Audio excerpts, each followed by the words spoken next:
Hello students and viewers, welcome to my radiant academic classes. आज class 11th के लिए students सभी के लिए बहुत ही मोस्ट इम्पॉर्टेंट एनसीईआरटी बुक में से the ailing planet the green movement's role में से आपके लिए very most important long question है। ये आपके लिए स्पेशली सीबीएसई के एग्जाम में बहुत ज़्यादा आता है, यूपी बोर्ड में भी बहुत ज़्यादा आता है। Explain the statements of Margaret Thatcher and mister Lester R Brown. जो ये दो पर्सनैलिटी हैं, मार्गरेट थैचर और मिस्टर लेस्टर आर ब्राउन के क्या स्टेटमेंट हैं हमारे एनवायरनमेंट के बारे में, हमारे इस अर्थ के बारे में। तो सबसे पहले तो स्टूडेंट्स आपको ये पता होना चाहिए कि ये दोनों पर्सनैलिटी क्या हैं। इससे पहले कि मैं अपना वीडियो आगे शुरू करूं, अपना लेक्चर, जो बच्चे फर्स्ट टाइम मेरे चैनल से जुड़े हैं उनसे कहूँगा सभी से कि मेरे चैनल को सब्सक्राइब अवश्य करें और वीडियो को लाइक और शेयर ज़रूर करें। और without wasting your time let's start the statements of Margaret Thatcher. सबसे पहले इन दोनों पर्सनैलिटियों के बारे में आपको जानकारी होनी चाहिए। देखिए ये दे रखा है मार्गरेट थैचर। आपके इस लेसन में इन दोनों का इंट्रोडक्शन नहीं दिया है बच्चों, लेकिन मैं आपको इसमें अपनी तरफ से बता रहा हूँ। मार्गरेट थैचर जो थी वो यूके की प्राइम मिनिस्टर थी, यूनाइटेड किंगडम की प्राइम मिनिस्टर थी, ब्रिटिश की, इंग्लैंड की। और वो उनका जन्म 13 अक्टूबर 1925 को बच्चों हुआ था और उनकी मृत्यु 8 अप्रैल 2013 को हुई थी, 8 अप्रैल 2013 को। ये एक बहुत ही मानी हुई हस्ती थी, प्राइम मिनिस्टर थी यूके की। और दूसरी तरफ हम मिस्टर लेस्टर आर ब्राउन के बारे में आपको ये बताएंगे कि ये एक पर्यावरणविद थे, एनवायरमेंटलिस्ट थे और इनका जन्म 28 मार्च 1934 को हुआ था। यूनाइटेड स्टेट्स के थे, ये अमेरिका के थे। तो ये दोनों पर्सनैलिटियों के बारे में मैंने आपको इंट्रोड्यूस कराया। अब विद हिंदी में आपको इनके साथ बता रहा हूँ कि इनके स्टेटमेंट हमारे एनवायरनमेंट के प्रति क्या थे। देखिए मार्गरेट थैचर ने क्या कहा था। Margaret Thatcher driving the years of her prime ministership.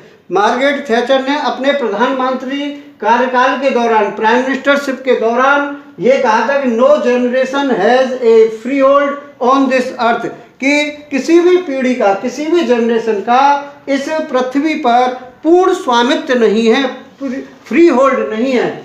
All we have is a life tenancy with a full repairing lease. ये हम सबको जीवन एक काश्तकार के रूप में प्राप्त हुआ है और we have is a life tenancy with a full repairing lease, हमको ये जीवन लीज के रूप में प्राप्त हुआ है। सीमेंट, इनका अर्थ था कि we are not free to do whatever we want to this earth. हम जो कुछ इस पृथ्वी पर अपने तरीके से करना चाहते हैं, हम ऐसा बिल्कुल फ्री नहीं है ऐसा करने के लिए। हम देख रहे हैं आजकल हमारा एनवायरनमेंट खराब हो रहा है, मनुष्य अपने व्यक्तिगत फायदों के लिए हमारे पेड़ पौधों को भी काट रहा है। तो हम फ्री टू डू नहीं है, हम जो कुछ चाहें वो नहीं कर सकते।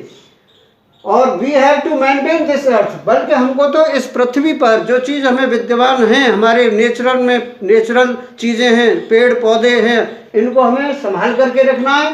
वी हैव टू क्योर, इनकी हिफाजत करनी है। And take care it whenever required, और जब कभी भी हमको इसकी देखभाल करने की ज़रूरत हो तो देखभाल करनी चाहिए। ये मार्गरेट थैचर ने कहा था। अब आते हैं मिस्टर लेस्टर आर ब्राउन का क्या वर्ड था। Mister Lester R Brown said, उन्होंने क्या कहा था, जो यूनाइटेड स्टेट्स के थे पर्यावरणविद, we have not inherited this earth from our forefathers. ये हमें पृथ्वी जो है हमें अपने किससे पैतृक संपत्ति के रूप में हमें प्राप्त नहीं हुई है। हमें पृथ्वी अपने पूर्व जो फोरफादर्स हैं, पैतृक हैं, उनसे प्राप्त नहीं हुई है। We have borrowed it from our children, बल्कि ये तो हमें अपने बच्चों से क्या है, उधार लिया है हमने इसको। दिस मीन्स, इसका अर्थ ये है कि we should not have the thinking of ownership for this earth. इसका अर्थ ये है कि हम यह विचार न रखें कि हम पृथ्वी के बिल्कुल मालिक हैं, इसके स्वामी हैं, for this earth, but keep in mind, बल्कि अपने दिमाग में इस बात को रखें, we have to return this heritage to our children, कि हमें अपने बच्चों को ये जो इनहेरिट है, ये जो जायदाद है, इसको वापस लौटानी है इन प्रोग्रेसिव फॉर्म, अच्छे कंडीशन में ले जा करके। तो ये इन दोनों पर्सनैलिटियों ने अपनी इस पृथ्वी पर ज़्यादातर जो डिफॉरेस्टेशन बच्चों हो रहा है, इससे पर्यावरण का संतुलन बिगड़ रहा है। पेड़ पौधों को हमें काटना नहीं चाहिए, हमें ज़्यादा से ज़्यादा पेड़ पौधे लगाने चाहिए, ये हमारे जीवन में बहुत ही महत्वपूर्ण रोल अदा करते हैं। तो ये इन दोनों पर्सनैलिटियों ने इस लेसन में अपनी अपनी बात को कहा, इनका इंट्रोडक्शन मैंने दिया और इसी के साथ मेरा यही लेक्चर फिनिश होता है। My lecture is over. Next video में बहुत अच्छे वीडियो के साथ फिर दोबारा से रिटर्न होते हैं। Till then goodbye to all the student. Thank you very much for watching my video.